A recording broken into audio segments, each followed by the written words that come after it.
Segunda parte do Conversas com Vida. O convidado de hoje é João Soares, deputado do Partido Socialista. João Soares, ontem, como certamente terá percebido, Paulo Portas emitiu um comunicado a dizer que o CDS vai viabilizar o orçamento do Estado.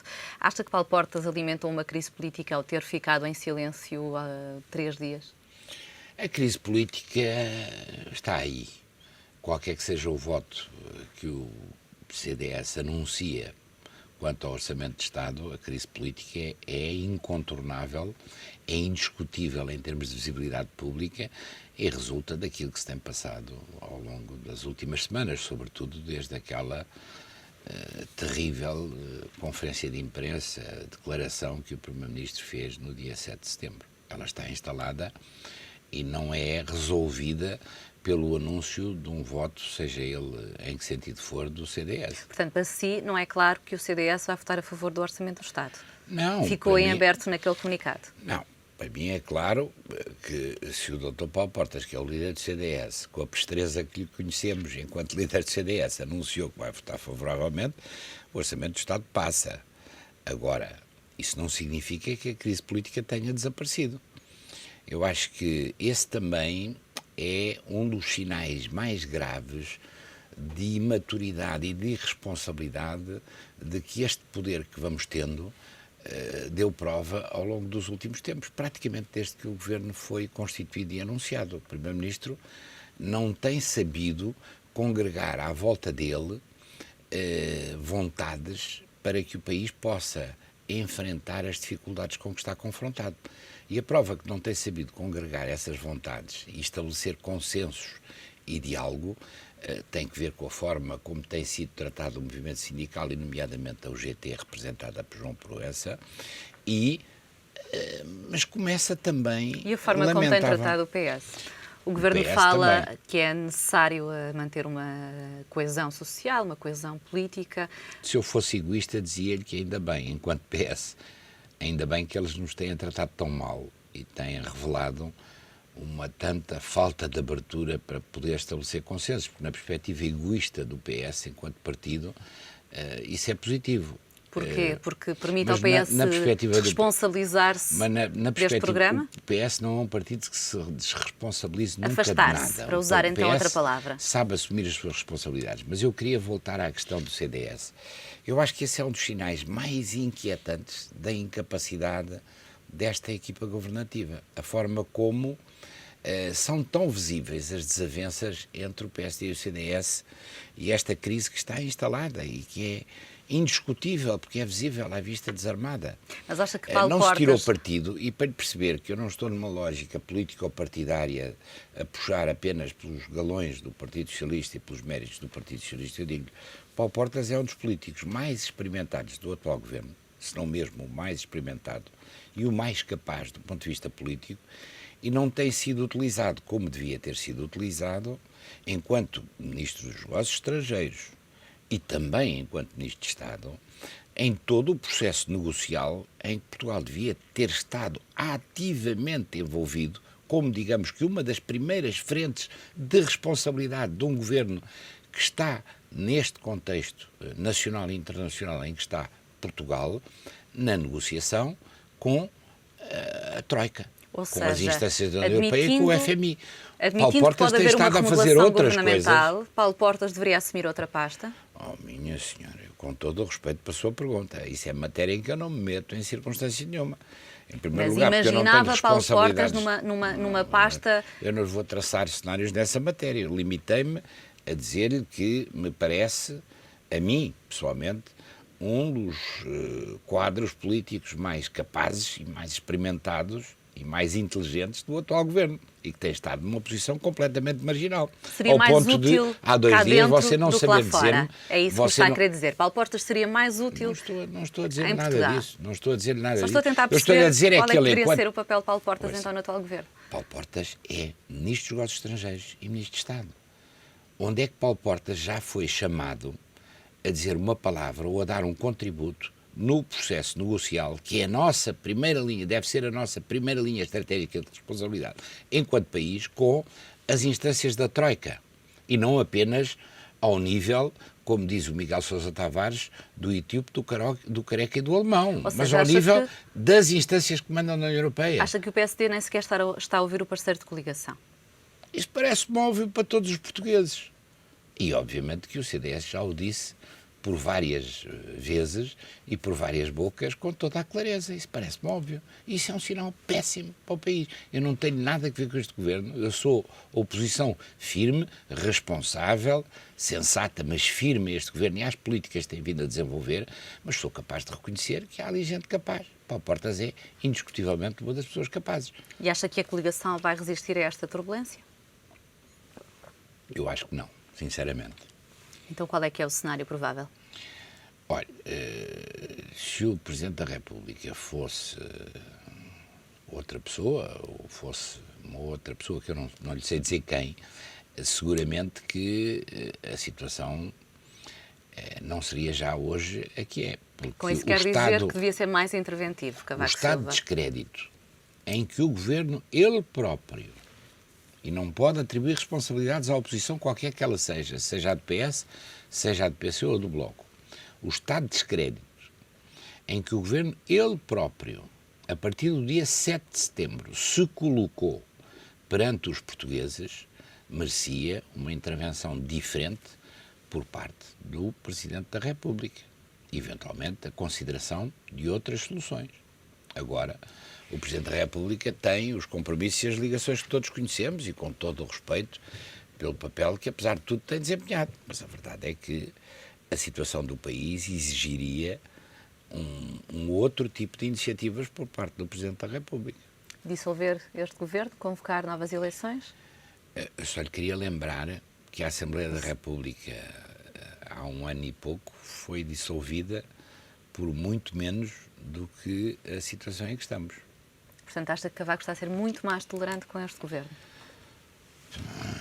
Essa é uma avaliação que agora não tem nenhuma importância a fazer, mas parece-me absolutamente óbvio. É verdade que o país está também, e isso é o reconhecimento por ele próprio, apesar das afinidades ideológicas que tem com o governo e com os principais responsáveis deste governo, é o reconhecimento que ele próprio faz de que, um ano e meio depois, a situação é muitíssimo pior. E por responsabilidade do governo. Provavelmente alguma ponderação no sentido de se abster de tomar outro tipo de iniciativas, e nomeadamente a de convocar novas eleições, também resulta da avaliação quanto à situação dramática em que o país estava, e a verdade é que há um ano e meio o país não estava nessa situação tão dramática. Mas o próprio António José Seguro diz que não tem qualquer pressa de chegar ao governo. Seria bom para o PS chegar ao governo numa altura como esta? Eu acho que você usou desta vez a semântica absolutamente adequada. O PS não tem nenhuma espécie de pressa de chegar ao governo. O PS tem sido sempre, ao longo da sua história, favorável, com toda a clareza, a que os mandatos se cumpram, a nível nacional e a nível autárquico. O PS não é um fator de desestabilização política do país. O PS nunca foi um agente da crise política no país. O PS tem sido muitas vezes chamado pelos portugueses a exercer responsabilidades para resolver crises políticas que outros criaram. Portanto, a postura do PS é uma postura de grande responsabilidade e de grande serenidade. Nós não estamos a querer que se desencadeiem eleições, nem estamos a pedir que se desencadeiem eleições. Nós estamos a exigir que o Governo, com a legitimidade que tem, cumpra o seu papel no interesse de Portugal e dos portugueses. Essa é que é a questão decisiva. Os portugueses veem em António José Seguro. O líder do Partido Socialista disse também com toda a clareza, e isso é muito importante do ponto de vista político, é muito relevante do ponto de vista nacional em termos de atestar o nosso sentido de responsabilidade e o nosso compromisso com o interesse do país, que em circunstância nenhuma aceitará responsabilidades de poder, o PS, sem que sejam os portugueses a decidi-lo em eleições. Mas acha que os portugueses olham para António José Seguro como um possível ou provável primeiro-ministro de Portugal, ou olham para António José Seguro e veem um líder de transição temporário? Acho que os portugueses olham cada vez mais para o líder do PS, António José Seguro, como o futuro primeiro-ministro de Portugal. E porque ele tem dado provas de uma grande maturidade política, de uma grande experiência, de um grande sentido da responsabilidade e, ao mesmo tempo, de uma grande firmeza de convicções. Alguns analistas dizem que... Agora, evidentemente, acontece com António José Seguro aquilo que aconteceu com todos aqueles que foram primeiros-ministros na nossa pátria depois da democracia, depois do 25 de abril de 1974. É que antes de terem responsabilidades do poder, não tinham, do ponto de vista da opinião pública, o entusiasmo que às vezes vieram a ter depois de as exercerem. Alguns analistas olham para António José Seguro ou dizem que é muito provável que seja um líder de transição e que venha a dar lugar a um novo candidato socialista às próximas legislativas, como, por exemplo, António Costa. Com todo o respeito, isso é um disparate completo. António Costa é um belíssimo Presidente da Câmara Municipal de Lisboa, que eu apoiei e apoiarei, que vai seguramente terminar o seu mandato com uma obra importante e relevante e que já disse que faz tensão de voltar a ser candidato à presidência da Câmara de Lisboa. E eu continuarei a apoiá-lo. Eu acho que essa é uma questão que não se coloca. Os nossos analistas muitas vezes também dizem alguns disparates. E essa é uma matéria que, do meu ponto de vista, não tem nenhuma espécie de substância. Eu acho que o António José Seguro tem provado, por um lado, a sobriedade e a maturidade de que deu provas e que aqueles que o conhecem melhor registam desde sempre naquilo que tem sido o seu comportamento. Tem provado também a forma firme como está na oposição numa perspectiva construtiva. Há uma outra nota que é muito importante e que ele tem sublinhado desde que foi eleito líder do Partido Socialista, que é o compromisso de que nós, em circunstância nenhuma, faremos promessas que não tenhamos a certeza de poder cumprir, uma vez que os portugueses nos voltarem a chamar a exercer as responsabilidades de poder. Que alternativas é que o PS tem apresentado? Acha que a opinião pública conhece realmente essas alternativas? Olha, ainda há bem pouco, no quadro deste desgraçado orçamento que apresentaram e da discussão que tem tido lugar, vieram contributos, salvo erro, do lado do PSD, para a aplicação de uma medida que tem que ver quanto à distribuição de combustíveis, que é uma proposta que o Partido Socialista fez desde há muito tempo a esta parte e que foi diminuída. Dos low cost, dos Estou a falar dos combustíveis low cost, que foi diminuída por uma parte desses comentadores e desses analistas que referiu como sendo uma coisa absolutamente menor. A proposta que foi feita já há muitos meses, há mais de um ano, para que uma parte dos 12 mil milhões que foram consignados para o apoio à banca fosse utilizada para o apoio às pequenas e médias empresas, e nomeadamente às pequenas e médias empresas criadoras de emprego e exportadoras. Essa é uma proposta clara que foi feita pelo líder do Partido Socialista, António José Seguro, e que resulta do estudo apurado daquilo que são as circunstâncias em que estamos a viver. Em relação ao Orçamento do Estado, acha que é melhor ter um orçamento e executá-lo do que chumbar este orçamento na Assembleia da República, por mais improvável que possa parecer agora essa possibilidade? Bem, isso é uma daquelas coisas óbvias, até porque um orçamento pode ser sempre corrigido. Agora, que este orçamento é o caminho para uma desgraça, não é anunciado, é uma desgraça certa, isso parece-me óbvio. E não preciso citar ninguém ligado à área política em que estou. Mas há muitas dúvidas sobre este orçamento do Estado. Cito-lhe a doutora Manuela Ferreira Leite, cito-lhe o doutor Pacheco Pereira, cito-lhe tantos outros dirigentes do PSD que têm dito sobre esta proposta de orçamento de Estado o que, obviamente, Maomé não disse do tocinho. Há muitas dúvidas sobre este Orçamento do Estado, inclusive ao nível da constitucionalidade. Vários constitucionalistas vieram dizer que a alteração dos escalões ou a sobretaxa de 4% pode ser uma dupla tributação. Acha que, para evitar uma situação como aconteceu com o Orçamento do Estado no ano passado, Cavaco Silva deveria pedir uma fiscalização preventiva? Esse é um caminho de que eu não gosto. Eu não fui dos que pediram. Eu sei que foi contra a fiscalização Eu fui dos que me recusei a assinar.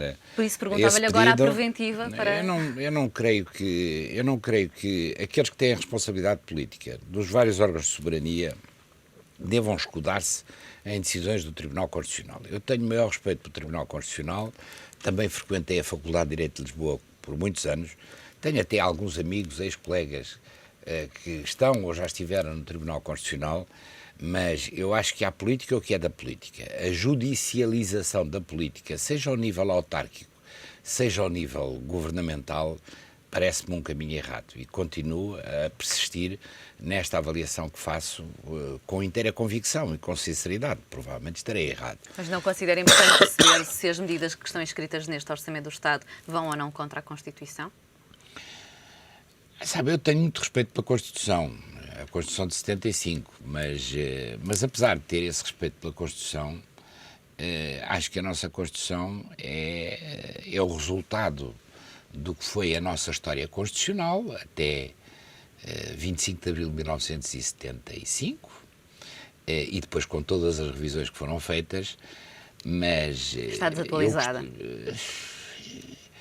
Eu evidentemente, espero não ser considerado suspeito de ser partidário da Constituição de 33, que aliás tive que estudar melhor quando estive na faculdade do que a Constituição de 75. Mas eu acho que a nossa Constituição podia ser um documento muito mais simples e muito mais direto. Eu muitas vezes tenho invocado um exemplo que eu vivi enquanto responsável autárquico, que fui durante muitos anos e com muito prazer, que era o direito à habitação, que estava consagrado na Constituição desde 1975. O direito à habitação estava lá e era indiscutível, não precisava de nenhuma avaliação jurídica por parte do Tribunal Constitucional ou qualquer outra instância judicial. A verdade é que a prática era dos milhares de barracas que havia em Lisboa e tive muito orgulho em ter dado um contributo para que elas se eliminassem. Quando ainda falamos do Orçamento do Estado, ficou claro, inclusive na apresentação de Vítor Gaspar, que a consolidação presente neste orçamento é 81% do lado da receita e 19% do lado da despesa. Portanto, implica uma enorme carga fiscal, como o próprio Ministro das Finanças admitiu. Isto vai completamente contra aquilo que está estipulado no memorando de entendimento, que seria uma consolidação 2/3 do lado da despesa, 1/3 do lado da receita. Em que é que ficamos? De um sentido interessa ser o bom aluno da Troika, mas neste ponto já não precisamos de ser? A expressão que um amigo meu, que é um economista jovem, mas muito capaz, que é o Francisco Fonseca da Silva, e eu usámos num artigo que escrevemos esta semana no Diário de Notícias, é que isto é terrorismo fiscal. E o terrorismo, seja em que área for, e por maioria de razão na área económica, é um mau caminho, sempre. E mesmo esses 19% que falou, provavelmente estão sobreavaliados. Como estavam sobreavaliadas as perspectivas quanto às receitas do IVA, que foi aumentado daquela forma irresponsável e terrorista por este governo. Mas como é que se corta a despesa sem afetar áreas fundamentais do serviço do Estado, como a saúde e a educação?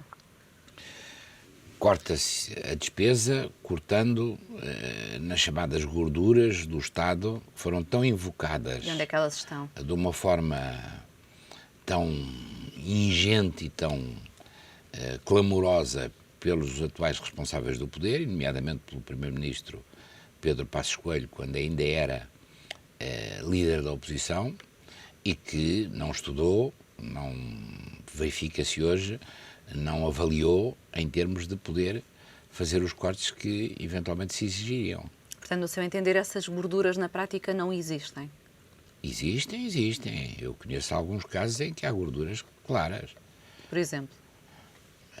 Olha, muitas empresas públicas, nomeadamente ao nível municipal, foi uma área onde tive responsabilidades durante muitos anos, já deviam ter sido, pura e simplesmente, a maior parte delas, encerradas, porque são uma redundância em relação ao serviço público e exprimem por si mesmas uma desconfiança quanto ao funcionamento do serviço público. E acha que o Governo devia dar exemplo, ainda que só político, em termos de contenção? Por exemplo, que se falou muito, reduzir o número de deputados da Assembleia da República, reduzir o número de carros da frota. Isso por aí sim. O número de carros, o número de assessores, o número de mordomias. O Governo fez questão, logo nas primeiras semanas, de dar aquele sinal dos bilhetes em classe económica em vez dos bilhetes em classe executiva, mas depois não traduziu isso do ponto de vista prático em todas essas coisas que falou, as assessorias dos ministérios, os carros, essas coisas todas. Mas agora tem também que mencionar aquilo de uma forma... que o próprio João Soares mencionou há pouco, que eram os carros do PS, que também levantaram aqui muita polémica. Olha, felizmente que o Francisco Assis teve a oportunidade num outro canal de televisão de corrigir aquilo que lhe foi atribuído com inteira justiça quanto ao Renault Clio, porque ele explicou que não tem nada contra a marca Renault, nem nada contra o modelo Clio. O grupo parlamentar do Partido Socialista, para 74 deputados em exercício de funções e outros tantos técnicos que o apoiam, tem uma frota automóvel de 4 automóveis e renegociou há muitos meses, há 4 ou 5 meses, o contrato de aluguer dessa frota automóvel, baixando o nível e a cilindrada dos veículos e conseguindo uma redução muito substancial do preço que paga por esses 4 veículos. Mas não deixam de ser carros topo de gama. Não são, mas não vamos entrar agora numa discussão para não de falar em marcas. Automóvel. Mas se você for ver, é curioso que nós vivemos desta espuma dos dias, quer dizer, essa notícia apareceu, sendo que tinha 4 meses de atraso em relação à decisão que tinha sido tomada sobre esse parque automóvel fabuloso do Grupo Parlamentar do Partido Socialista, que são 4 viaturas, no dia em que António José Seguro, enquanto líder do principal partido da oposição, foi recebido no Palácio do Eliseu pelo presidente eleito da França, François Hollande, o que é uma novidade absoluta na história da República Francesa. Nunca um Presidente da República tinha recebido um líder da oposição. PS, e nós estivemos a discutir, ou de qualquer partido. Ouça, nós estivemos a discutir os 4 automóveis e a cilindrada dos 4 automóveis que servem no grupo parlamentar do PS. Mas alguém fez as contas quanto aos automóveis que servem o governo, os assessores do governo, os consultores do governo? Alguém fez as contas sobre os outros parques automóveis? Também já foram feitas. João Soares, mesmo praticamente para terminar o nosso programa, pensa regressar, embora sendo deputado do Partido Socialista, pensa regressar à vida política de uma forma mais ativa, eventualmente uma recandidatura à Câmara Municipal de Lisboa? Não. O capítulo das autarquias...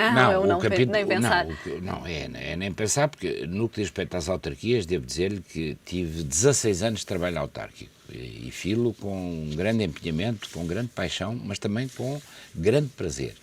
Fui 12 anos autarca no poder em Lisboa, primeiro como vereador do Dr. Jorge Sampaio e depois eu próprio como presidente. E depois fui 4 anos autarca na oposição como vereador na equipa de Sintra. Está bem como está atualmente, apenas como está. E é uma página que virei na minha vida. Devo dizer que tive muito prazer nisso. Estou ativamente na vida política e tenho tido responsabilidades internacionais que me têm dado satisfação e em que procuro valorizar o meu país no quadro da Organização de Segurança e Cooperação Europeia. Já chegamos mesmo ao final do nosso tempo. Foi um gosto entrevistá-lo no Conversas com Vida. Até uma próxima oportunidade. Já sabe, é todas as semanas aqui no ETV. Marcamos a atualidade e damos mais vida às suas conversas. Boa noite, até para a semana. Nunca perdi nenhuma oportunidade de experimentar na vida aquilo que a vida me foi oferecendo. Naquela época, o social pesava muito. Comecei a trabalhar muito cedo. Quase nunca fiz aquilo que gostava, mas sempre gostei daquilo que fiz. Acho que parar é efetivamente morrer.